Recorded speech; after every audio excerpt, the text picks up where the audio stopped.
guys, welcome back to Strong Successful Male. So for today, I'm going to go over this great email that was sent from a subscriber.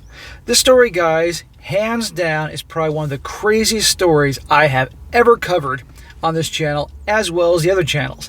Hands down, top 3 craziest stories of all time. I guarantee you that this story you're not going to forget anytime soon. And the last time I said that was back in January when I did this story about the guy who caught his brother nailing his wife on the wedding night. You all remember that story, 3-part series, and I was right. This story is about a guy, he's 32 right now, and he's writing in about events that happened 2 years ago with his now ex-fiancée, who he kicked to the curb upon finding proof that she was having an affair. Now here's the crazy part. The crazy part in this whole thing is how he thought she truly, the stars were aligned, was the unicorn, all that, and the lengths she went to cover her tracks. I mean, this takes the lying and calculating and manipulation and gaslighting, all this stuff to a whole new level. You think you've heard it all? No, you haven't. Right here. And the way, well, I don't want to say too much because this is too good and I don't want to reveal too much in the beginning. But you're going to see here, guys, this is definitely a good one here. And there are a lot of lessons here.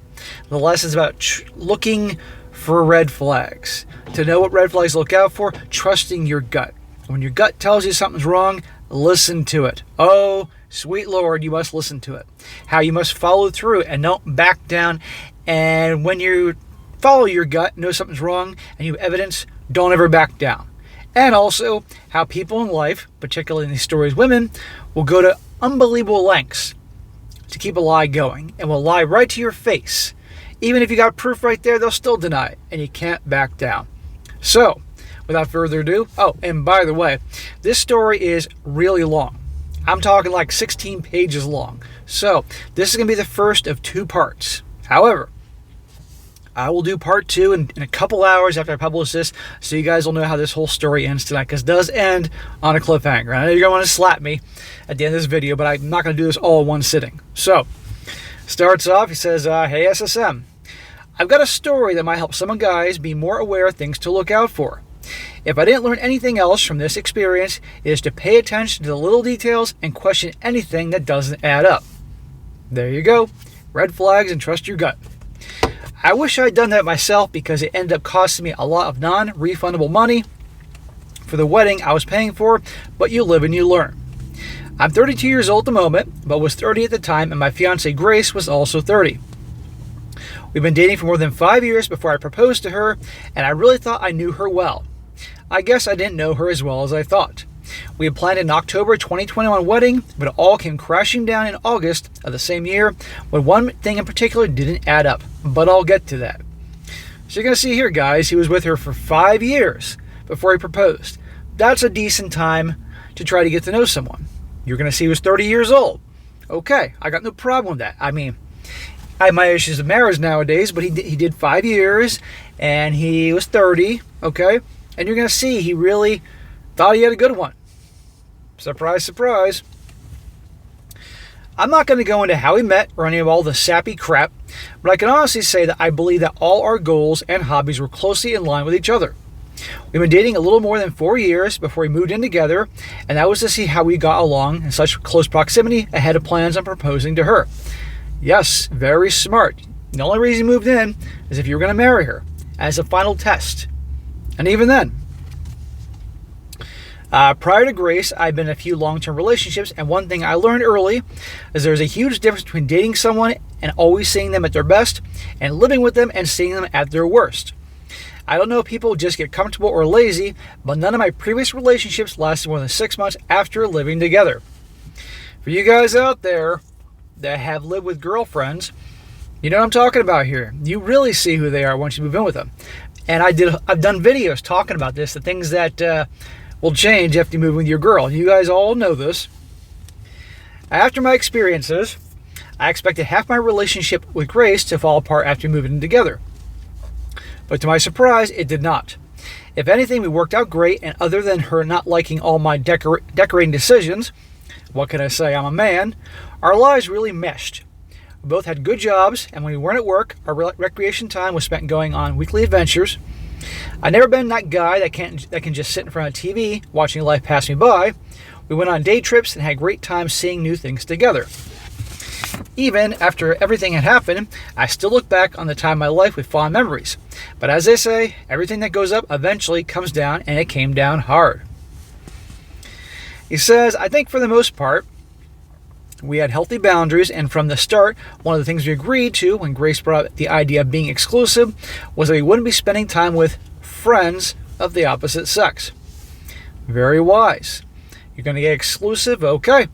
It's just you and me, hanging out with other dudes, texting with other dudes, social media with other dudes, okay? If you don't like that, okay, but you're not going to be in a relationship with me. And I will not be doing the same thing with other girls.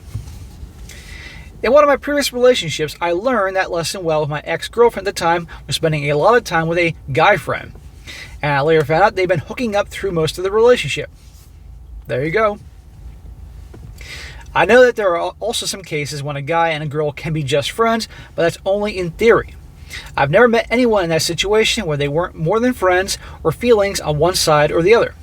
Besides, if I'm with a woman and she still feels the need to get attention from other men, it's never going to work out for me. Correct. That's exactly it. Other rules we had in place was that we wouldn't go out to party or girls or guys' trips to questionable places. Hanging out for a cup of coffee to catch up is a lot different than going to clubs. It's been said before, and I agree that 1,000,000% that nothing good ever happens after midnight, especially if there's alcohol involved. We also had open phone computer policy, which both of us exercised occasionally. It wasn't because I didn't trust her or her me, it was more in line with the trust but verify principle. If there's nothing to hide, there's no reason to hide it. So guys, after a few minutes here, you can see he had reason to really believe that he found a really good one. And he did his homework. 5 years in the relationship, living with her for a year, all these things before he popped the question. And she seemed to go along with the different, policies and rules for the relationship if she was going to be with him. And yet, well, wait till you see what happens. Grace had friends and I had mine, and we both maintained what I thought was a healthy amount of time with our friends. I've never been that guy that needs to spend every second of the day with my girl. Good. Don't ever be that guy. Have your own life, your own hobbies, your own interests, your own bros. That is healthy. I think it's both healthy and necessary to have friends you can lean on outside your relationship, and Grace agreed. I've never been really the jealous type, but after getting played for a sucker on more than one occasion, I've adopted a fairly no-nonsense attitude towards relationships. Good. You have to have a no-nonsense attitude. Otherwise, nonsense will happen. It's not that I don't want things to work out or was self-sabotaging, but there are a few things in my life that made you feel more like an idiot than ignoring red flags and coming off looking like a fool. I think the quote from Sir Arthur Conan Doyle, Sherlock Holmes, says it best. Once you eliminate impossible, whatever remains, no matter how improbable, must be the truth. Grace and I have been living together for over a year when I made the decision to pull the trigger on proposing. At the time, we had been together for 5 years, and I didn't see anything concerning in our relationship. I know that people can put on an act, but after so long, I really believe that she was the real deal. I proposed, and she said yes. Both our families loved our relationship, and her parents seemed to really like me. My parents, who had been married for 35 years, thought the world of Grace and appreciated how well she treated me. My proposal was in February 2021, and we were planning on an October wedding. Again, so far so good. Here was my first big mistake. We've been together for a little over 4.5 years when Grace made a new friend that she worked with. We will call her Katie. At first, she would spend time talking about her after work. I guess Katie was in a long-term relationship, and she and Grace seemed to have a lot in common. That was evident about how quickly they became friends and how often they texted each other every day. It was a few months after I found out about her that Grace started meeting up with her for little shopping outings and hanging out on weekends. It wasn't long before it was obvious that Katie had moved into the position of her new best friend. At the time, it didn't really bother me. They never went out late, and Grace would only spend time with her during the day and was always home early. I didn't see any red flags, and I was happy that she found a friend that was so in tune with her, I didn't give it any thought at all. So he's okay, she's got a new friend. That's great, she's happy, I'm happy. But pretty soon, guys, you're going to see that things don't add up, and this is where the gut feelings and trusting your gut comes in. It was about after 6 months I started to feel like there was something off. Not because of any change in Grace's behavior or that she was out doing questionable things. It was the opposite of that. By that time, it was clear that Grace was spending almost all her time with Katie. But I never met her. You never met this Katie chick after all this time they're hanging out, texting every day, going out all the time to go shopping, staying out after work, not even seen a picture of her. You never. That's something very fishy. And you certainly have a right to question that. I knew all of Grace's other friends, and she had introduced me early on in our relationship. I asked her a few times when I was going to get a chance to meet her, and there was always one excuse or another about how the timing wasn't right, or that she was spending her time with her boyfriend, etc. At first, I let it go, thinking, okay, I guess people can be busy. But after about 9 months, I was starting to wonder if there was something else going on.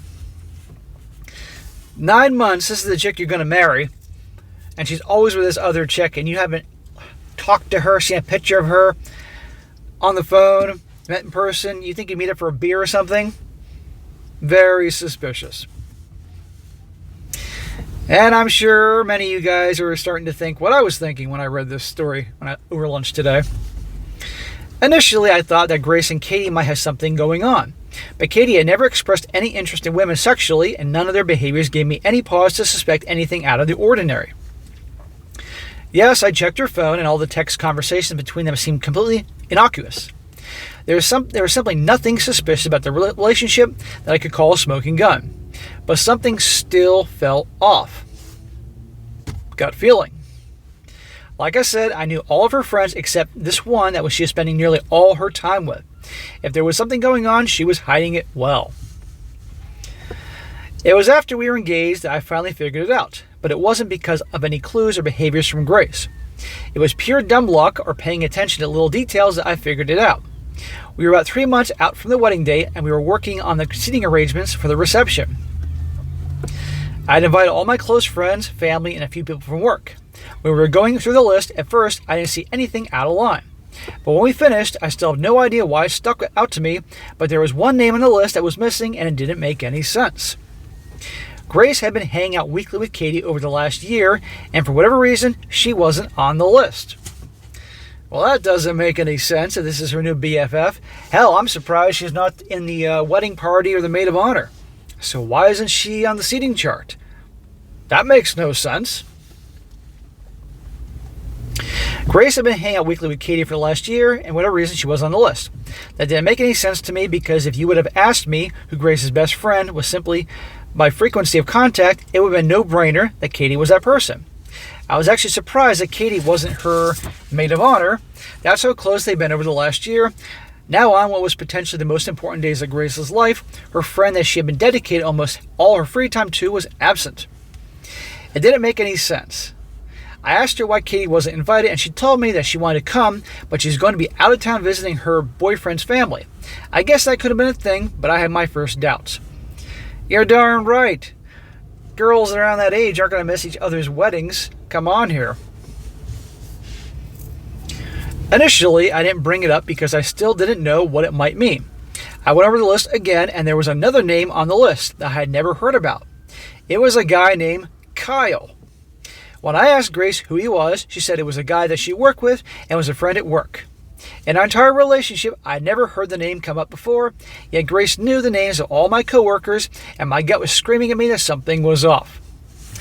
How interesting that Katie, after a year of them being joined at the hip, isn't on the list, but a mystery name named Kyle that you've never heard about happened to be there. Katie, Kyle. Katie, Kyle. Kyle, Katie. 2 Ks. Nah, it couldn't be what I think it is.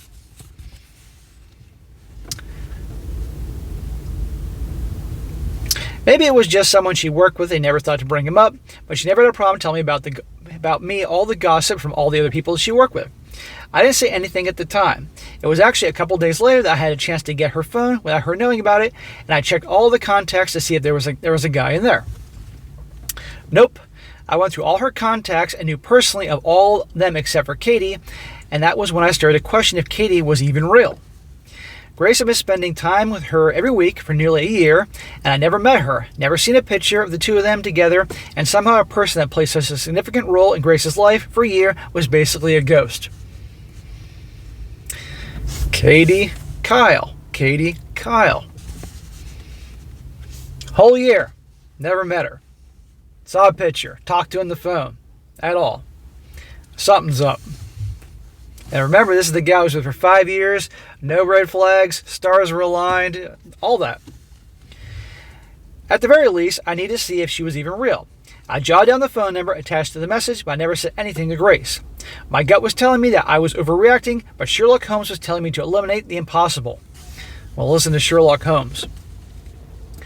I tried to give Grace the benefit of the doubt, but I needed to know. If my gut was right, there was no way that I could marry her or stay in the relationship. It was a couple of days in the relationship. It was a couple of days after I checked her phone that I called the number I wrote down from my office. I was praying that a woman was going to answer, but you already know that is not the case. I think my phone rang 3 to 4 times before a guy answered and said hello. There you go. All this time, it ain't Katie, it's Kyle. All this time, she's been hiding a friendship with a dude. Friendship. You think that she'd be hiding just a regular friendship with a guy she just has a coffee with? No. No one goes that length unless there's something serious going on here. A whole year. You thought you knew her. Lying through her teeth. That's why I never met her. That's why I never heard anything. Well, him. Unbelievable. Oh, we're not even close to me revealing all the shit that goes down here, guys.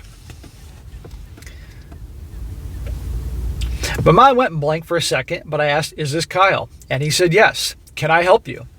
I wanted to ask more questions, but I hung up the phone. Now, I knew that my fiancée spent the last year spending time with another man. At that point, I didn't care if they were just friends or fucking like bunnies. What I knew was that she had lied to me for over a year, and that was enough. If there was nothing questionable going on, why would she need to lie about anything? I felt like a damn idiot. Bro, you wanted to trust her. You thought everything was great. And I gotta wonder, pretty close to around the time you proposed, that's when she became friends with this individual, if the wedding ring or the engagement ring was the final certainty that she got that you ain't going anywhere and she could pull some bullshit. Who knows? But even if nothing was going on physically, which, yeah, right. But even if it wasn't, she was lying to you all this time, making up all this shit. You can't marry someone like this. You can't even be friends with someone like this. I can't even tell you how long I sat at my desk in a haze, but after a while, the numbness that I felt turned into the worst anger I've ever experienced. I ended up going home early because I couldn't focus on my work, and I didn't want anyone to know how my life was falling apart in real time. I told my boss I wasn't feeling well, and I guess the look on my face convinced him. Normally, Grace would get home before me and start dinner, so she was surprised to find me sitting in the living room with a beer when she got home. I have no idea if women have a supernatural gift to be able to tell when something is wrong, but she knew almost immediately. Well, they do tend to have that kind of superpower, but if you're home early, on the couch drinking a beer looking like you got punched in the stomach by Mike Tyson, I'm sure she could tell something's up. At first, she asked me why I was home so early, and I told her I wasn't feeling well. She sat down beside me and was doing everything she could to comfort me. But when she touched my arm, it felt like I had maggots crawling all over my skin. She kind of freaked out when I jerked my arm away from her and asked me what was going on. Here's the problem. Regardless of anything she said, I already knew she'd been lying to me for over a year. The longer I sat there not saying anything, the more panic Grace was getting. Because she knows damn well what she's been doing.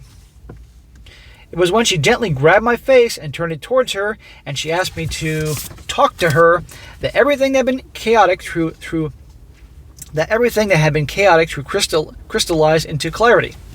I can still remember how lost I felt in the moment, but when she made me look at her, all the noise in my brain went silent. It was like a light switch flipped. She asked me what was wrong again, and I don't even remember thinking about it or planning it out. I guess my self-conscious took over. I asked her if there was anything she needed to tell me. Good luck there. Almost immediately, she said that I knew everything about her and she didn't understand what was wrong. And the Golden Globe goes to Grace for the best bullshit artist of the freaking century. I'm not certain about how long I just sat there looking at her, but it was long enough for her to start panicking and pleading with me to tell her what was wrong. I'm not sure if it was a divine providence or my subconscious acting on my behalf, but I had a moment of clarity. I already knew she was lying about who Katie was. I guess I want to know she was going to continue to lie to me. You can bet pretty much everything you have she's going to keep lying. Call it a stroke of genius or desperation, but I told her that the coming Saturday I wanted to meet Katie because I was not getting married to anyone that I didn't get to know their closest friends.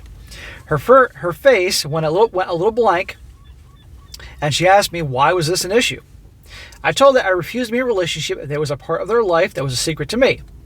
I couldn't tell if she was trying to figure out how to spin that, and she said she would ask, but she couldn't promise that Katie would be free. I stopped her in mid-excuse and told her, I don't think you understand what I'm saying. If you don't introduce me to Katie, the wedding in our relationship is over.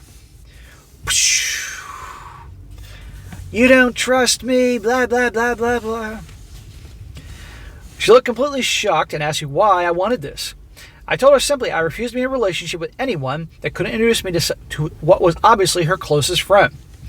At first she said I was acting crazy, and I cut her off again and told her it doesn't matter how I'm acting, that she's been spending all her time with Katie over the last year, and she didn't even want to introduce me to her face to face. I was ending our engagement and relationship.